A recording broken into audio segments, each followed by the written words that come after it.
এবং আবদুল্লাপুরের বয়সপুরের সংগ্রামী নেতৃবৃন্দ, শান্তিপ্রিয় নেতৃবৃন্দ, আজকে যে উদ্দেশ্য আমাকে কথা বলার জন্য আপনাদের সম্মুখে দাঁড়িয়ে করেছেন, আমি দুটি কথা বলবো। আপনারা জানেন, শান্তি শৃঙ্খলা রক্ষা করার জন্য আইন শৃঙ্খলা বাহিনী তথা অষ্টগ্রাম উপজেলায় প্রত্যেকটি ওয়ার্ড ইউনিয়ন আপনারা মহড়া এবং টহল দিচ্ছেন, যেন কোথাও আইন শৃঙ্খলার অবনতি না হয়।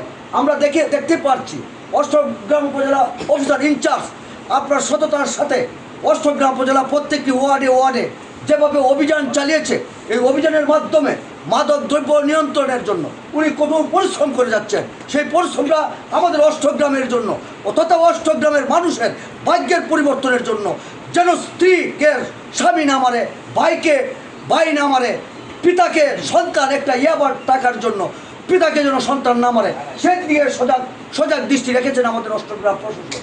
আমি আপনাদেরকে বলতে চাই, আপনারা যে বিষয়টা নিয়ে আজকে সাম্প্রতিক যে দাঙ্গা হাঙ্গামা যে বিষয়টা নিয়ে আপনাদের জন্য একটা সুরাহার জন্য বসেছে, আপনারা অস্ত্র, দেশীয় অস্ত্রগুলা যে পদার্পণ করছেন অষ্টগ্রাম থানায়, এটা আপনাদেরকে আমি আমার ব্যক্তিগত পক্ষ থেকে আপনাদেরকে আন্তরিক শুভেচ্ছা ধন্যবাদ জানাচ্ছি।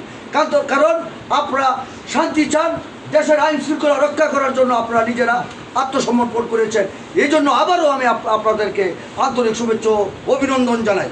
আজকে যিনিরা বসেছেন আমাদের নেতৃবৃন্দরা, অফিসার ইনচার্জ সহ, আপনাদেরকে সঠিক সিদ্ধান্ত এবং বুঝ পরামর্শ দিয়ে সঠিকভাবে চলার জন্য আমরা যেন কেউ নিজের হাতে আইন আমরা যেন তুলে না দেই, সেই ব্যাপারেও ওনারা আপনাদেরকে দিক নির্দেশনা দিবেন।